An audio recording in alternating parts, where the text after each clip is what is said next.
আইয়ামে তশরিক কি এবং আইয়ামে তশরিকের তকবীরগুলো কার উপর ওয়াজিব।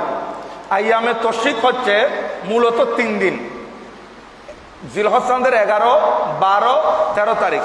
আবার কোন কোন ফোকাহা একরাম বলছেন 4 দিন, 10 তারিখ, 11 তারিখ, 12 তারিখ, 13 তারিখ, 4 দিন। তাইলে এই আইয়ামে তশরিক বলা হয় এই কারণে, যেহেতু জাহিলিয়ার যুগের মধ্যে এরা কোরবানি দিয়ে এই পশুর গোশত টুকরা টুকরা করে এরা রোদের মধ্যে শুকাইতো এই দিনগুলোতে, এই জন্য এই দিনগুলোকে আইয়ামে তশরিক বলা হয়। তো ইসলামের মধ্যে এই আইয়ামে তশরিকের এই তকবীরগুলো ফরজ নামাজের পরে ওয়াজিব করে দেওয়া হয়েছে। এটা 9 তারিখের ফজর থেকে, 9 তারিখের ফজর থেকে অর্থাৎ আরফা দিবস, 9 তারিখের ফজর থেকে 13 তারিখের আসর পর্যন্ত প্রত্যেকটা ফরজ নামাজের পরে এটা তকবিরাতে তশরিক উচ্চস্বরে পড়া এটা ওয়াজিব। বাকি একাকী নামাজ পড়লে তার উপরও ওয়াজিব, চুপে চুপে পড়তে পারবে।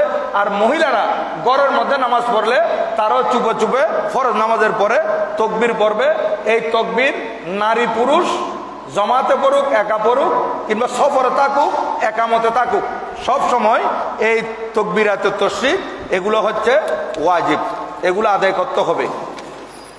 এখানে অনেক সময় ইমাম ভুলে যায়, তাহলে মুক্তাদিরে যারা থাকবেন আপনারা পরে দিবেন, আপনারা পড়লে ইমাম সাহেবের মনে হবে। যেমন ইমামে আজম আবু হানিফা রহমতুল্লাহ আলাই একদিন জমাতে শরিক হয়েছেন, ইমাম আবু ইউসুফ রহমতুল্লাহ আলাই জমাত করতেছেন ওই আইয়ামে তশরিকের সময়।